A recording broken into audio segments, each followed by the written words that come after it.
दर्शकबिन नमस्कार। यो हो बिजनेस प्लस टेलिभिजन र बिजनेस प्लस टेलिभिजनमा यो समय हो अर्थ संवादको।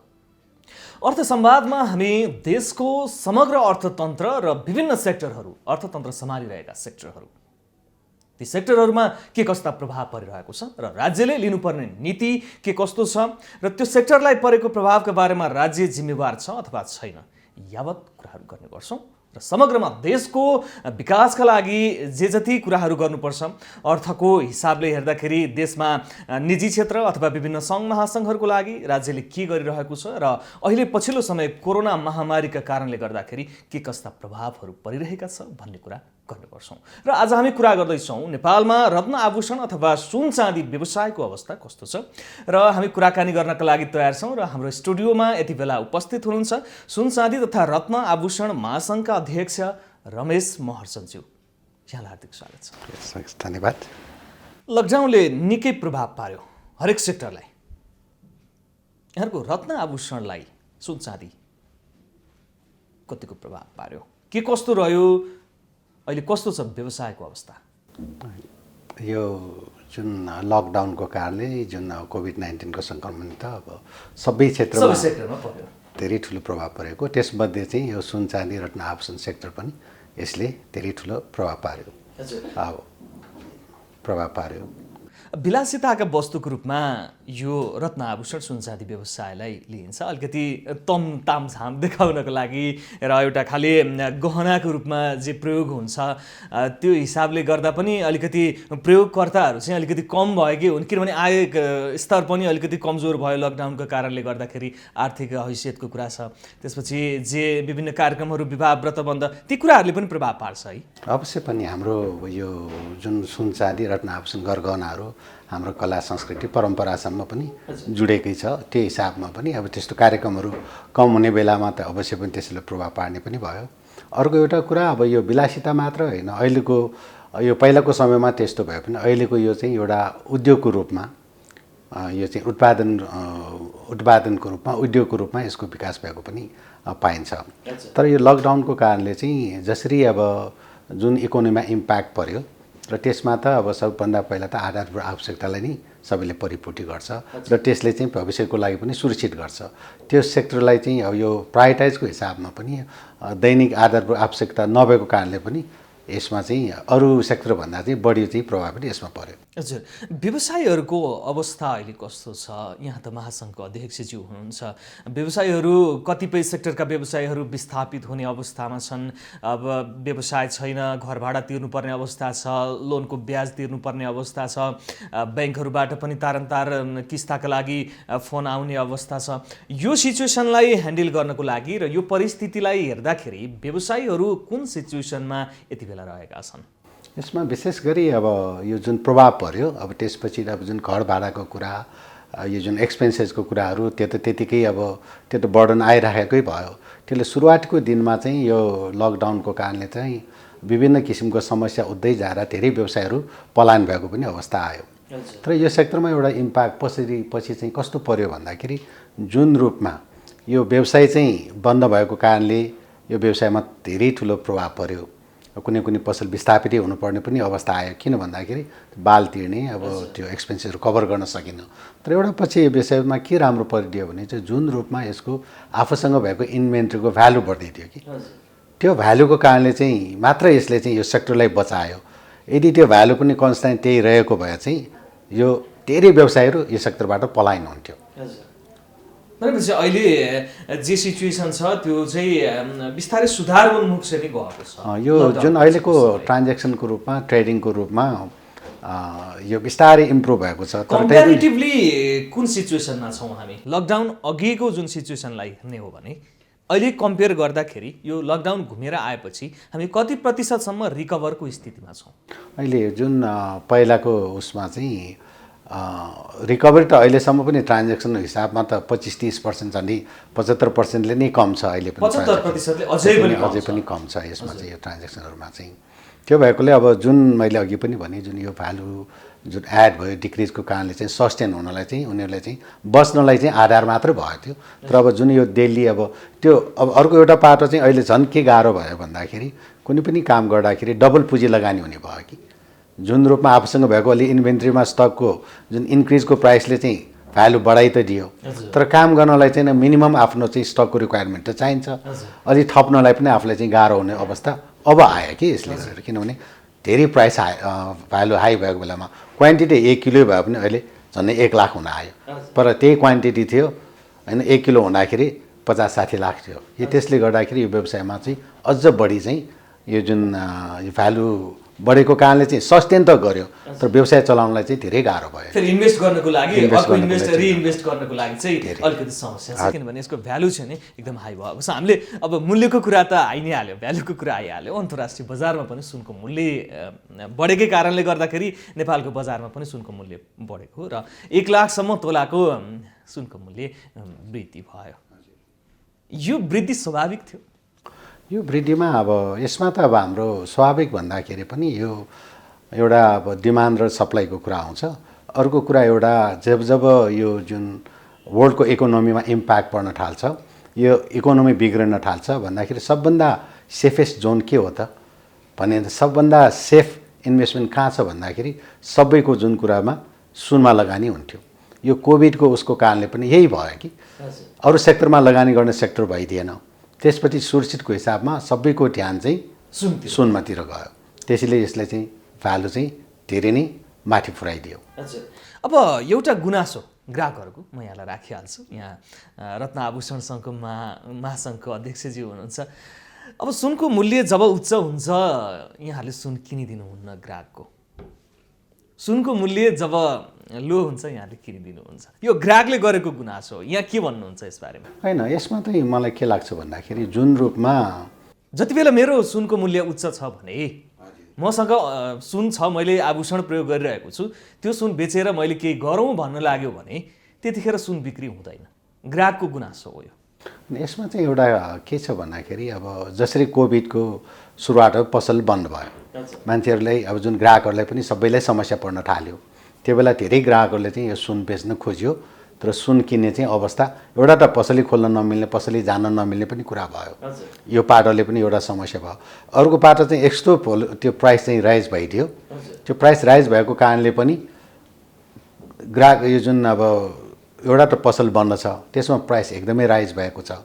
त्यो भएको मैले चाहिँ यसमा चाहिँ के हुन्छ भन्दाखेरि यो सुनको चाहिँ रेगुलर मार्केटमा जुन हाम्रो यो जुन साधारण अहिलेको जुन परिस्थितिमा चाहिँ यसको किनबेचमा केही फरक आउँदैन, तर जब चाहिँ त्यहाँ जुन सेल्समा छ नि एउटा पर्चेजमा चाहिँ सेल्समा इम्प्याक्ट पऱ्यो भने पर्चेजमा गाह्रो हुने, जुन अब जुन ज्वेलर्सहरूलाई चाहिँ गाह्रो हुने, किनभने फ्लोटो मिलाउनु पर्छ, नभए त डेली ट्रान्जेक्सन भइरहेको हुन्छ। अब अहिलेको हिसाबमा कम्पेयरमा रिटर्न आउने भनेको 25-30% रेसियो हुन्छ, जुन सेलको आधारमा रिट्रेड हुने चाहिँ 25-30% फिटाइरहेको हुन्छ, त्यसमा चाहिँ अब 75% सेल भइरहेको अवस्था हुन्छ। तर बिचमा के भयो भने सेल थप्पै बन्द भयो र किन्नु पर्दाखेरि चाहिँ किन्न सक्ने अवस्था, जसले चाहिँ गुडविल मेन्टेन गर्न सस्टेन गर्नलाई चाहिँ किन्न थाल्यो, तर आफूले किन्न सक्ने नै अवस्था नआएको कारणले चाहिँ कुनै कुनै अब ग्राहकहरूलाई चाहिँ यस्तो किसिमको समस्या आयो। यही विषयलाई लिएर हामीले चाहिँ राष्ट्र ब्याङ्कमा पनि यही कुरा उठाएको थियो कि अब ग्राहकको सुनै आउने हो नि, सुन किन्नलाई त हामीले चाहिँ गाह्रो मान्नै पर्दैन, किनभने अन्तर्राष्ट्रिय बजारको मूल्यमै सुन आउने हो, त्यसमा पनि अब सर्टन पर्सेन्ट नाफै त्यसमा चाहिँ अब जुन कटाएरै लिने हो। तर त्यो चिज चाहिँ त्यो सुनलाई चाहिँ कहीँ राखेर हामीले चाहिँ यो जुनमा अब ब्याङ्कमा राखेर ब्याङ्कबाट फेसिलिटिज दिएको भए चाहिँ यो समस्या नआउने, यो चिज नभइदिएको कारणले पनि यो समस्या आइदियो। भनेपछि यहाँलाई राष्ट्र ब्याङ्कले त्यस्तो कुनै कोअपरेट गरेको सिचुएसन रहेन भन्ने पनि देखियो। यसमा चाहिँ अब यो सेक्टरलाई अब एउटा भर्खर हजुरले भन्नुभएको जस्तै यसले चाहिँ यो त एउटा विलासिता हो भन्ने चाहिँ जुन हाम्रो सोच छ नि अहिलेसम्म पनि, हेर्नुहोस् कुनै पनि देशको जनताले चाहिँ यदि धेरै सुन सञ्चित गर्यो भने चाहिँ त्यो कसरी सञ्चित हुन्छ भने चाहिँ देश समृद्ध भएपछि त सञ्चित गर्छ, कमाइ भएपछि त सञ्चित गर्छ। त्यसैले यसले चाहिँ हामीले चाहिँ सञ्चितको रूपमा देशको यो एउटा आर्थिक समृद्धिको रूपमा यो हेर्नुपर्छ। सुन आएर के फरक पर्छ र यहाँ पेट्रोलियम त्यत्रो आउँछ, कहाँ जान्छ कहाँ जान्छ, सुन त हाम्रो रहिरहन्छ, भ्यालु एड भइरहेको छ, एसेस भइरहेको छ, यसले त कन्ट्रीलाई त ठुलो सपोर्टै गर्छ, अरू प्रडक्ट जस्तो चाहिँ होइन। तर यसलाई हेर्ने रिजर्भ भएर बस्ने वस्तु भयो नि होइन, यो रिजर्भ भएर बस्ने वस्तु भए पनि यो बिग्रेर नजाने, यसलाई त एसेसको रूपमा यसमा चाहिँ झन् भ्यालु एड हुँदै जाने, त्यो भने एउटा हाम्रो चाहिँ एउटा चाहिँ क्यापिटलै हो नि, यो चाहिँ त्यसरी हामीले हेर्नु पर्यो। यो चाहिँ अब यो अनुत्पादक क्षेत्र भन्ने मात्रै हामीले चाहिँ त्यो किसिमले उपभोग त्यो गरेर पार्ट पनि सकिने छ वस्तु त्यो चाहिँ। भएन कि यो चाहिँ नि रहिराख्ने भयो एउटा एसेट्सको रूपमा एउटा सम्पत्तिको रूपमा रहिराख्ने चाहिँ यो सुन भयो सुन चाँदी। हजुर चाँदीको मूल्य पनि निकै 8 वर्षपछि झन् उच्च मूल्यमा चाहिँ कारोबार भएको भन्ने एउटा रेकर्ड पनि रहेको छ। यो सुन चाँदीको मूल्य अनि पछिल्लो समय देखिएको यो जुन सिचुएसन छ, अब यो सुनको मूल्य फेरि चाँदीको मूल्य फेरि घट्ला कि एउटा अब महासङ्घको अध्यक्षज्यू हुनुहुन्छ ग्राहकहरूमा चाहिँ एउटा के खाले होइन अलिकति घट्ला कि त्यसपछि किन्ने हो कि होइन अहिले त उच्च बिन्दु छ, यहाँ के भन्नुहुन्छ? यसमा विशेष गरी यो जुन अब हामीले चाहिँ यो जुन हामीले त सबै यो जुन यो सम्बन्धित सेक्टरको इकोनोमीको सबै हामीले चाहिँ अध्ययन गरिरहेकै हुन्छ। अब जुन रूपमा यो पहिला यो कोभिडको कारणले चाहिँ यो प्राइस जुन माथि गयो त्यो आफ्नो ठाउँमा त्यो माथि गएर एउटा सर्टनमा बसिरहेकै अवस्था छ। अर्को पाटोमा अब यो कोभिडलाई चाहिँ अब अलिकति अब सबैले चाहिँ सहज रूपमा लिइसकेपछि यसको भाउ चाहिँ घट्नुपर्छ, जुन बबल भयो नि। भनेपछि अहिलेको भाउ स्वाभाविक छैन, यो चाहिँ नि फेरि एउटा एभरेज प्राइसमा आउँछ चाहिँ यो हाम्रो एक्सपेक्टेसन त्यो थियो। तर अहिलेको सिचुएसनमा के भइरहेछ भने चाहिँ एउटा त युएसएको इकोनोमी पनि स्ट्रङ भएर गइरहेको अवस्था छ, अर्को एउटा कोभिड पनि अलिकति हामीले चाहिँ अब त्यति जुन रूपमा हामीले चाहिँ त्यो डर त्रास त्यो थिएन, अब चाहिँ यो नर्मल भएर जान्छ भन्ने चाहिँ हामीले कन्फिडेन्ट आएको बेलामा पनि किन सुनमा मात्रै भनेर चाहिँ लगानी गर्ने अवस्था त अहिले रहेन। अब बिस्तारै बिस्तारै चाहिँ विभिन्न किसिमको चाहिँ लगानी सेक्टरको हेर्न थाल्यो। त्यसैले जुन रूपमा यो राइज हुन सक्ने माथि जान सक्ने भन्ने प्रेडिक्सन थियो त्यसको लेभलभन्दा तलै बसिरहेको अवस्थामा छ।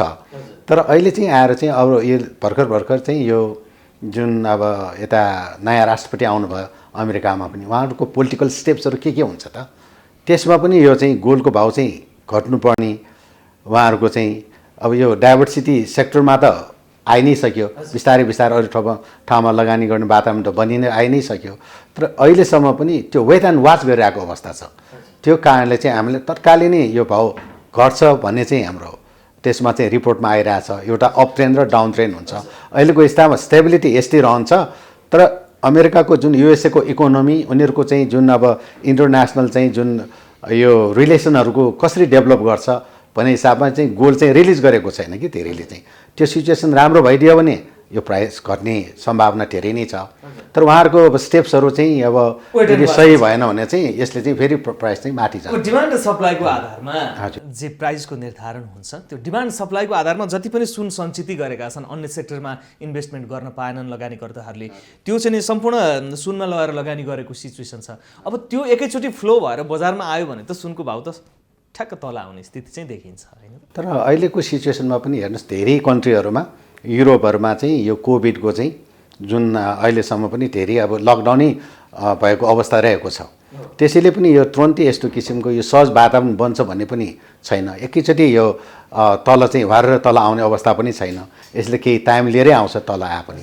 तर अहिलेसम्म पनि यस्तो हेर्दाखेरि यसको चाहिँ जहिले पनि यो डिमान्ड र सप्लाईमा चाहिँ डिमान्ड धेरै आएछ कि इयरली नै यो डिमान्ड बढ्दै जाने, हाम्रो चाहिँ सप्लाई कम हुँदै जाने, त्यो भएको कारणले पनि यो गोल्ड माथि गएपछि तल नआउने अझ झन् माथि जाने भइरहेको कारण चाहिँ एउटा डिमान्डभन्दा सप्लाई कम भएर पनि हो। र अहिले चाहिँ अब यहाँले चाहिँ जुन चाँदीको कुरा उठाउनु भयो, चाँदी चाहिँ अहिले चाहिँ झन्डै हाम्रो अस्ति 1400 तोला पुग्यो हैन, $29 पुग्यो 1 औँसको चाहिँ। तर चाँदीको चाहिँ यो वर्ष चाहिँ यति धेरै बढ्ने सम्भावना देखियो। किन भन्दाखेरि यसको मुख्य कारण भनेको अहिले चाहिँ यो जुन यो सोलर पावर, यो जुन इलेक्ट्रिक भेहिकल्स र इन्डस्ट्रीहरूमा यति धेरै डिमान्ड आउन थाल्यो। अहिले जो क्लाइमेट चेन्जको जस्तै जो बाइडेनले यो कुराहरू प्रायोरिटीको रूपमा सबभन्दा ठुलो प्रायोरिटीको रूपमा यो चाहिँ उठाउनु भयो। अब जति जति यो सोलरको युजमा यो जुन अब इलेक्ट्रिक गाडीको रूपमा यो भने सबै चाँदी कन्ज्युम हुने इन्डस्ट्रीबाट यो प्रडक्टहरू तयार हुन्छ। जस्तै ब्याट्री भयो, सोलर भयो, त्यो हुँदाखेरि चाहिँ चाँदीको मूल्यमा चाहिँ अब अझै वृद्धि हुने जस्तो चाँदीको मूल्यमा अहिलेको सिम्टममा देखाउनु यो 2021 इयर त यति धेरै माथि जाने चाहिँ धेरै ठुलो सम्भावना देखियो। यो चाहिँ चाँदी चाहिँ अब तल आउने चाहिँ यो वर्षमा चाहिँ सम्भावना छैन। तर कतिसम्म माथि जान्छ भन्ने चाहिँ त्यस्तो किसिमको प्रेडिक्सन आइसक्यो। त्यसैले यो 2021 चाहिँ 2020 मा गोल्ड भयो हैन, गोल्ड चाहिँ झन्डै 40-50% माथि गयो, झन् 80% जति नै माथि गयो। तर त्यस्तै अब यो चाहिँ 2021 मा चाहिँ चाँदीले चाहिँ अब चाँदी चाहिँ सुन चाँदी हुनेवाला हुन्छ भन्ने चाहिँ अब चाँदी नै सुन आइसक्यो। बन्नेवाला छ अब। त्यसमा पनि चाइनामा ठुलो ठुलो त्यो इन्डस्ट्रीहरू खुल्दैछ यो सोलरको इलेक्ट्रिक भेहिकलको यो गर्दाखेरि त्यहाँ धेरै ठुलो डिमान्ड आउनेछ त्यसले चाहिँ त्यो खपतको कारणले गर्दाखेरि धेरै नै चाँदीको प्राइस मूल्यमा बढ्ने चाहिँ उच्च छ। देखिरहेको अन्तर्राष्ट्रिय बजारमा इन्टरनेसनल जी मार्केट छ, यहाँले त प्रत्यक्ष रूपमा हरेक दिन मूल्य तोक्नु पनि छ, अन्तर्राष्ट्रिय बजारलाई नजिकबाट हेर्नु छ, नेपालमा सुनको मूल्य तोक्नु छ। त्यो आधारमा हेर्दाखेरि के कुराहरूले चाहिँ प्रभाव पार्दो रहेछ त, यी कुराहरूले चाहिँ नि प्रभाव पार्दो रहेछ इन्टरनेसनल मार्केटमा भन्ने यहाँले अहिलेसम्मको अनुभवले के बताउँछ? होइन, यसमा अब 2-3वटा करेन्सीको कुराहरू सबभन्दा त यो युएसको इकोनोमीले नै यसमा चाहिँ अमेरिका नै मेन यो चाहिँ मेन चाहिँ त्यसमा रहेको भयो। अर्को एउटा चाहिँ यो जुन अब यो जुन सिचुएसन पोलिटिकल सिचुएसन अफ वर्ल्डको यो पोलिटिकल सिचुएसनले पनि यसलाई चाहिँ धेरै ठुलो इफेक्ट पार्छ। अर्को यो जुन डिमान्ड भयो, यो डिमान्ड कहाँनिर हुन्छ भन्दाखेरि सबै कन्ट्रीहरूको इकोनोमी राम्रो हुँदै गयो भने चाहिँ सबैले धेरै कन्ट्रीहरूले भनौँ व्यक्तिको रूपमा या त कम्पनीको रूपमा या नेसनको रूपमा चाहिँ यो सुनै सञ्चित गर्छ नि।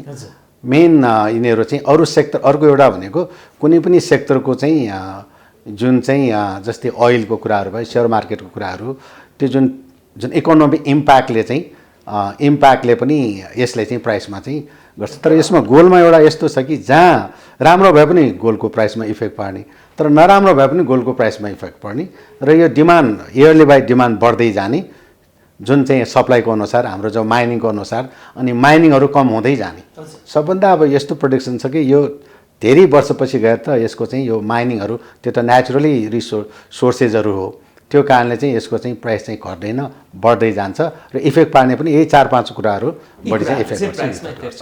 र के आधारमा यहाँहरूले चाहिँ नेपालको जुन प्राइस हुन्छ नि ठ्याक्कै आजको भाउ चाहिँ तोलाको यो भनेर के आधारमा निर्धारण गर्नुहुन्छ? एउटा आम नागरिकले बुझ्ने गरी बताइदिनु न। होइन, यसमा यो विषयमा चाहिँ यहाँले एकदमै यो राम्रो प्रश्न उठाउनु भएको छ।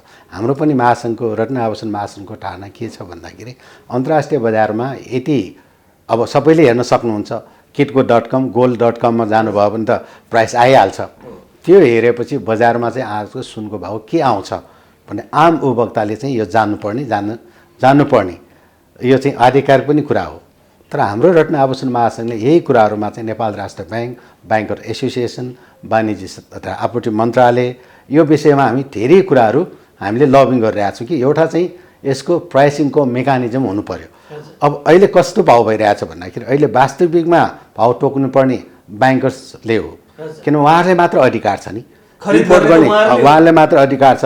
जसले खरिद गर्छ भाउ त उहाँले तोक्नुपर्छ। मेरो लागत यति पर्यो, आज भनौँ 90,000 पर्यो र मैले 0.5% मार्जिन राख्ने राज्यले चाहिँ कानुनमा दिएको छ, त्यसपछि यसको गोल यति हुनुपर्छ भनेर चाहिँ ब्याङ्कर एसोसिएसनले तोक्नु पर्ने। अब उहाँहरूले चाहिँ यो बारम्बार हामीलाई अस्ति मात्र हामीले यो विषयमा पनि कुरा उठायो, यो हामी 10औं वर्षदेखि जोदेखि सुरु भयो त्यो बेलादेखि उठाइरहेको अवस्था छ। तर उहाँहरूले चाहिँ त्यो प्राइसिङमा चाहिँ उहाँहरूको भनाइ चाहिँ हाम्रो भनाइ जे हुनुपर्छ ट्रान्सपरेन्सी हुनु पर्यो, उपभोक्ताले बुझ्नु पर्यो। अब हाम्रो बाध्यता के आयो, उहाँहरूले नटोकिदिने, टाइममा नटोकिदिने, सिस्टम चाहिँ नबनाइदिने, त्यसपछि हामीले टोक्नुपर्ने अवस्था आयो। अब हामीले टोक्नु पर्दाखेरि के गर्छ भने अब हामीले चाहिँ ब्याङ्करलाई चाहिँ तपाईँहरूको लागत के हो त, लागतमा चाहिँ हामीले चाहिँ त्यो कुरा चाहिँ तपाईँहरूले भन्नु पऱ्यो कि तपाईँहरूको चाहिँ कस्ट अब 1900 आज $1842 आयो, त्यसपछि चाहिँ तपाईँहरूको चाहिँ कुरियर चार्ज यहाँसम्म आउँदाखेरि लागत कति हो, त्यसपछि 0.5% जोडेर चाहिँ भाउ तोकिदिनु पऱ्यो। अनि हाम्रो अधिकार कहाँ मात्र रहन्छ भन्दाखेरि उहाँले तोकेको भाउमा हामीले 0.5% 0.5% जोडेर हाम्रो रत्न आभूषण महासङ्घले सम्बन्धित संस्थाले चाहिँ तोक्नुपर्ने। त्यो नभइकन अब हाम्रै बाध्यता के भइरहेछ भन्दाखेरि उहाँ अब एउटा त बेसलाइन त दिनु पऱ्यो बजारमा त, नभए त अन्यल सिर्जना हुन्छ। त्यो भएको कारणले चाहिँ अहिले हामीले चाहिँ उहाँहरूको सोधेको उहाँहरूसँग बुझेको अनुसार चाहिँ हामी उहाँहरूको सबै क्यालकुलेसन गर्ने चाहिँ उहाँले ट्रान्सपेरेन्सी रूपमा यो भनेर डकुमेन्ट रूपमा दिएको छैन अहिले पनि। होइन, हामी यो माग गरिरहेछौँ, उहाँले दिनै पर्छ। यो भनेपछि कमजोरी ब्याङ्कर्स एसोसिएसनसँग डेफिनेटली ब्याङ्कर्सहरूले जसले होइन उहाँहरूको भनाइमा के रहन्छ, मूल्य तोक्न आफूले खरिद गरेर अन्तर्राष्ट्रिय बजारबाट सुनको मूल्य सुन किन्ने अधिकार कमर्सियल ब्याङ्कलाई छ। कमर्सियल ब्याङ्कहरू जसले किनेर ल्याएको छ अब उसले नै तोक्न सक्दैन मूल्य, उहाँहरूसँग इन्क्वायरी गरेर सुन चाँदी व्यवसायी महासङ्घ र रत्न आभूषण महासङ्घले चाहिँ तोक्नुपर्ने अवस्था छ। यो सिचुएसन किन आएको होला? नेपाल राष्ट्र ब्याङ्कले अलिकति अनुगमन गर्दैन? होइन, यस्तो एकदमै विडम्बना हो। यहाँ हामीले बारम्बार लेखिरहेको पनि अवस्था छ। उहाँहरूको पनि संसारमा सबै ठाउँमा चाहिँ भाउ टोक्न सक्ने इम्पोर्टरले, नेपालमा चाहिँ अब भन्छ टाइमै पछि चाहिँ फरक हुने भनेर चाहिँ अब यो त फ्लक्चुएसन भइरहेको छ इन्टरनेसनलमा होइन। त्यो त आधार त लिनुपर्ने एउटा कुरा पनि ब्याङ्कर्सले के बुझ्नु पऱ्यो भन्दाखेरि ट्रेड गर्दाखेरि बिजनेस गर्दाखेरि कहिले नाफा घाटा दुइटै बेहोर्नुपर्छ। अब घाटा कहिले पनि नबेहोर्ने, हामीले टोकेको भाउमा हामीले चाहेको थपेर लिने, अलिक कम भयो भने हामी चाहिँ त्यो चाहिँ नबेच्ने, त्यो त व्यवसाय भएन नि होइन। यो कुराहरूमा चाहिँ उहाँले चाहिँ धेरै नै विचार गर्नु पर्यो। ट्रेडिङ गर्नु पऱ्यो भने घाटा त खानु नै पर्ने हुन्छ। तर उहाँले एउटा चाहिँ हामीले एउटा त्यसैले महासङ्घहरू, सम्बन्धित महासङ्घहरू, ब्याङ्कर्स एसोसिएसन, राष्ट्र ब्याङ्क, वाणिज्य तथा आपूर्ति मन्त्रालय एउटा हामी चाहिँ समिति बनाइदिउँ होइन। त्यसले चाहिँ हामी भाउ टोकौँ भन्ने हामीले सुझाव पनि दिएको अवस्था छ। मलाई यस्तो लाग्छ यो चाँडै नै यो कार्यान्वयन हुनुपर्छ, किनभने यो उपभोक्ता पनि अधिकार हो नि। हामीले चाहिँ भाउ चाहिँ यो चाहिँ भाउ चाहिँ थाहा हुनु पर्यो। अब भाउकै सन्दर्भमा कुरा गर्नुपर्दा यहाँहरूको दुईवटा महासङ्घ छ। सुन चाँदी व्यवसायी महासङ्घ एउटा छुट्टै छ, त्यसपछि यहाँहरूको सङ्घ छ नेपाल सुन चाँदी रत्न तथा आभूषण महासङ्घ। यो दुईटामा पनि एकदमै टक्कर है, यहाँहरू टक्करमा हुनुहुन्छ। सुन चाँदी व्यवसायी महासङ्घले अलिकति बढी भाउ तोकिदिन्छ अथवा कम तोकिदिन्छ, यहाँहरूले अलिकति बढी अथवा कम, कसले तोक्ने भन्ने तछाड मछाड किन यस्तो मिलेर अलिकति काम गर्न सकिँदैन? यसमा चाहिँ फ्याक्ट कुरा के लाउनुपर्छ भने सुन चाँदी व्यवसायी महासङ्घले भाउ टोकिरहेछ। त्यो कसैले दिएको अधिकार पनि होइन, बजारमा बाध्यताले भनौँ, रहरले भनौँ। हामी बाध्यतालाई भनिरहेछौँ, कसैले रहरले भाउ टोक्छ होला होइन। त्यो कुरामा चाहिँ यो भाउ टोकिरहेको अवस्था भयो। हामीले चाहिँ यो भाउको चाहिँ दुईवटा अहिले चाहिँ समस्या आएको, भाउ डिफ्रेन्ट आउने चाहिँ एउटा मात्र कारण छ कि रत्न आभूषणले टोक्दाखेरि हामीले एउटा 1030 ठ्याक्कै बेस लिन्छौँ इन्टरनेसनलको। एउटा त हामी ब्याङ्कसँग सोध्छौँ, ब्याङ्कले चाहिँ अब उहाँहरू कसको प्राइस वेट गर्छ थाहा छैन, त्यसपछि मात्र भाउ टोक्नु बसिरहेको हुन्छ। त्यस्तो पनि कुराहरू आइरहेछ। त्यो त पारदर्शी त छँदै छैन, यो त एकदमै गलत हो। उहाँले त्यो पारदर्शी गर्नै पर्छ यो विषयमा चाहिँ, यो हामीले चाहिँ माग गरिरहेकै छ। तर त्यो चाहिँ हामी बेसमा लाइन लिएर उहाँहरूको चाहिँ लाग्ने, उहाँले चाहिँ प्राइस मेकानिजममा पनि यस्तो यस्तो यस्तो यस्तो गर्छ है, यति लागत पर्छ भने चाहिँ हामीले कुरियर चार्ज, इन्सुरेन्स चार्ज सबै जोडेर हामीले चाहिँ 0.5% आधारमा हामी बेसलाइन लिन्छौँ। त्यो लिँदाखेरि अहिलेसम्म लिँदाखेरि चाहिँ पहिला त धेरै नै फरक आउने, ब्याङ्कै पछि 20,000सम्म पनि फरक आउने होइन, त्यस्तो 30,000सम्म पनि फरक आउने भएको थियो। तर रत्न आभूषण महासङ्घले हामी सिस्टम चाहियो, कसले टोक्ने भने हाम्रो प्रायोरिटीमा छैन, तर सिस्टमबाट टोक्नु पर्यो। राज्यको सम्बन्धित निकायले जसलाई जिम्मा दिएको छ, जसले खरिद गर्ने जिम्मा दिएको छ, उहाँले टोक्नु पर्यो। त्यसको हातमा हामीले टोक्ने हो। तर हाम्रो दुईवटा महासङ्घको बिचमा आउनेहरू कुराहरू पनि कसैलाई लाग्छ यो जुन पहिलेदेखि गर्दै आएको त्यो चाहिँ अब जुन कालको भनौँ न, त्यो बेलाको त्यही हुनुपर्छ जस्तो लाग्छ। अब रत्न आभूषण महासङ्घ भने चाहिँ अहिलेको 21औं शताब्दीको र व्यवसाय गर्नुपर्ने, टोक्नुपर्ने, ट्रान्सपरेन्सी गर्नुपर्ने त्यो कुरामा हामी जानु पर्यो भन्ने कुरामा सुन चाँदी व्यवसायी महासङ्घ अलिकति पुरातनवादी होइन। उहाँहरूको चाहिँ सोचमा चाहिँ एउटा कुरामा हामीले सँगै एउटा बनाएर टोकौँ भन्ने पनि कुराहरू हामीले प्रस्ताव गरिसकेको अवस्थामा पनि छ। त्यो चाहिँ आफ्नो छमा छलफल भइरहेको छ। तर हाम्रो मात्र उहाँले हाम्रो 10:30 10:30 बजे रत्न आभूषण महासङ्घले टोक्छौँ हामी होइन। उहाँले चाहिँ 10:45 त्यो बेस लिनुहुन्छ होइन। विगतमा पहिलेदेखि अब एकाधिकार चाहिँ तोक्ने चाहिँ अहिले पनि छैन। त्यो हिसाबमा दुईवटा भएकोले अहिले धेरै कुराहरूमा यो चाहिँ जुन उपभोक्तालाई चाहिँ जुन मर्का पर्थ्यो पहिला होइन, यो भाउको कारणले त्यो चाहिँ अहिले चाहिँ 90% कम भइसक्यो, 95% कम भएको पनि अवस्था छ। अब हाम्रो रिक्वेस्ट भन्दाखेरि सम्बन्धित ब्याङ्कर्सले नि तोकिदियो भने त्यो त 100% क्लियर भयो नि। जसले खरिद गर्छ उसले नि तोकिदिनुपर्छ। हाम्रो त बाटोमा अधिकारै छैन, हामीले त्यति मात्र राखेर यहाँले खाएर फेरि पनि ग्राहकमा अर्को भाउ निर्धारण हुन्छ। त्यसपछि आम नागरिकले तोलाको सुन किन्न अथवा चाँदी किन्न, रत्न आभूषणका सामग्रीहरू किन्न पाउनेछन्। त्यो सिचुएसन चाहिँ चाँडै आओस्। हाम्रो पनि यहाँलाई त्यो आग्रह छ कि यहाँ पनि पोलिसी मेकिङको सेक्टरमा अथवा दबाब दिन सक्नुहुन्छ। यहाँले पनि ब्याङ्कर्स एसोसिएसनलाई, नेपाल राष्ट्र ब्याङ्कले अथवा सुन चाँदी व्यवसायी महासङ्घ छ, यहाँहरू मिलेर अगाडि बढ्नुभयो भने एउटा ग्राहक जे छ, आखिर त ग्राहकले किनिदिएदेखि न सुन व्यापार हुने हो। कमर्सियल ब्याङ्कले ल्याएको सुन आखिर ग्राहककै लागि हो। नेपालमा सुन सञ्चित गर्ने नै कति छन्? यहाँ केही तथ्याङ्क छ अथवा प्रयोगमा जुन दैनिक प्रयोग अथवा आभूषणमा प्रयोग गर्नेहरू कति छन्? केही तथ्याङ्क छ? यसमा चाहिँ अब सही हाम्रो एक्ज्याक्टली तथ्याङ्क अहिले राज्यले व्यवस्था गरेको कहिले 20 किलो, कहिले 25 किलो, कहिले 10 किलो, अहिले 10 किलो गरिराख्नु भएको छ। यो विषयलाई पनि लिएर चाहिँ हामीले राष्ट्र ब्याङ्कले सम्बन्धित वाणिज्य तथा आपूर्ति मन्त्रालय चाहिँ हामीले बारम्बार के भनिरहेको छ भने जे चिजको पनि एउटा सिस्टम डेभलप गर्यो भने सिस्टमले नै देखाउँछ यहाँ कति कन्ज्युम हुन्छ, कति डिमान्ड छ हैन। यो कुरामा हामीले चाहिँ ओजिएलमा ओपन अब हाम्रो भनेको कुनै पनि र मेटेरियल्सको रूपमा यो सुनलाई चाहिँ अब हाम्रो चाहिँ जुन 2066 सालमा जसरी चाहिँ यो बढी इम्पोर्ट भयो त्यसले चाहिँ हाम्रो फरेन करेन्सीको जुन उसलाई चाहिँ इफेक्ट पार्यो, जुन विदेशी मुद्रा सञ्चितमा इफेक्ट पार्यो भनेर चाहिँ एउटा कोटा सिस्टम गरिदियो। अहिलेसम्म यो 12 साल भइसक्यो कोटा सिस्टममै गइरहेछ हैन। त्यो वर्षको कुरा हेरेर त्यसरी गरिरहेको अवस्था छ। तर हाम्रो पनि चाहना त्यो होइन कि राज्यलाई नै अब समस्या पर्ने गरी त्यसमा ओजिएलमा दिनु, तर कमसे कम पनि सिस्टममा सहज रूपमा पहुँचमा लिन सक्ने गरी व्यवसायहरू साना व्यवसायहरूको पहुँच पुग्ने गरी एउटा व्यवस्थित किसिमले चाहिँ डिस्ट्रिब्युट गरिदियो भने सानो क्वान्टिटीले पनि एउटा भनौँ न अब हाम्रो अनुसार चाहिँ अब 25-30 किलो भए चाहिँ यो चाहिँ अहिलेको मार्केट चाहिँ यसले चाहिँ व्यवस्थित किसिमले थाल्न सक्छ भन्ने चाहिँ हाम्रो एनालाइसिस रत्न आभूषण महासङ्घको छ हैन। त्यति चाहिँ व्यवस्थित कहिले 10 किलो होला, कहिले 15 किलो होला, कहिले 40 किलो होला। त्यो चाहिँ हाम्रो चाहिँ त्यति व्यवस्थितले डिस्ट्रिब्युसन गरौँ, तर डिस्ट्रिब्युसन गर्ने पनि मेकानिजम बनाऊ, सिस्टम बनाऊ कि सबै सहज रूपमा पहुँच पुग्ने र यदि कम भयो भने कसैलाई पहुँच भएकोलाई चाहिँ चाहे जति पुग्ने, पहुँच नभएकोलाई चाहिँ पुग्दै नपुग्ने त्यस्तो किसिमको सिस्टम पनि नहोस्। सबैलाई चाहिँ एउटा ल मानिलिउँ एउटा कम्पनीलाई चाहिँ दिनको 100 ग्राम चाहिन्छ, एउटा कम्पनीलाई दिनको 10 ग्राम चाहिन्छ, तर त्यहाँ हामीसँग अब 20% घटाएर लिनु पर्यो भने चाहिँ 100 ग्राम लिनलाई चाहिँ 20% घटाउनु पर्यो, तर 10 ग्राम पाउनेलाई पनि 20% घट्नु पर्यो। त्यो रेसियो अनुसार चाहिँ सबैलाई चाहिँ राज्यले नै गाह्रो हुनेपछि त्यस्तो पोलिसीमा हुनु पर्यो। अब यहाँ चाहिँ 1 किलोको सप्लाई गर्छ, 1 किलोको पहुँच कति व्यवसायलाई पुग्छ, कति व्यवसायको पहुँचमा हुन्छ, 50-100 जना व्यवसायको पहुँचमा हुन्छ। अनि यो चाहिँ एउटा चाहिँ उत्पादनको लागि भनेर दिएको हो नि हैन, यो त कसले बेच्नलाई ट्रेडर्सलाई दिएको होइन। त्यसले जसले उत्पादन गरेर व्यवसाय गर्छ, जसले गहना नै बेच्छ उहाँलाई सहज रूपमा पुग्ने किसिमको मेकानिजम भएन कि यो चाहिँ नेपालमा। त्यो कारणले पनि जुन रूपमा डेटाहरू नआउने, यो कति डिमान्ड भए पुग्छ भन्ने चाहिँ नआउने, कहिले 40 किलो माग्यो भन्ने, कहिले 10 किलो पनि उठेन भन्ने, यो कुराहरू चाहिँ जुन कुराहरू सिस्टम नभएकोले चाहिँ सिस्टमले देखेन कि। यो हिसाबले चाहिँ सही तथ्याङ्कको रूपमा चाहिँ हामीले जो आधार लिने त जुन सप्लाई गरेको छ त्यही आधारमा हामीले भन्नुपर्ने हुन्छ, तर त्यही आधारमा मात्र चाहिँ या वास्तविकता नहुन पनि सक्छ।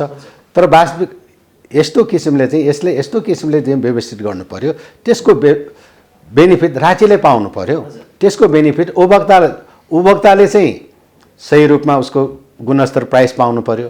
तर राज्यले चाहिँ जुन रूपमा राज्यको ढुकुटीबाट दिएको डलरकोले दिएको सप्लाईले त राज्यलाई बेनिफिट हुनु पर्यो हैन। हाम्रो कन्सेप्ट बनाउन चाहिँ नि एकदमै भाव निर्धारणको लागि र जुन सप्लाईको लागि त्यो हिसाबमा पनि कमजोरी चाहिँ छ नेपाल राष्ट्र बैंकसँग र सरकारको नीतिमा पनि यो सुन चाँदीमा समस्या छ। अब सुनको कुरा गर्दाखेरि तस्करीको कुरा गरिन भने अलिकति खल्लो लाग्छ होला। सबैभन्दा बढी तस्कर हुने नेपालमा सुन देखिन्छ, किलोका किलो 38 क्विन्टल, 1 टन, कति टन, यतियौं टन चाहिँ सुन भयो।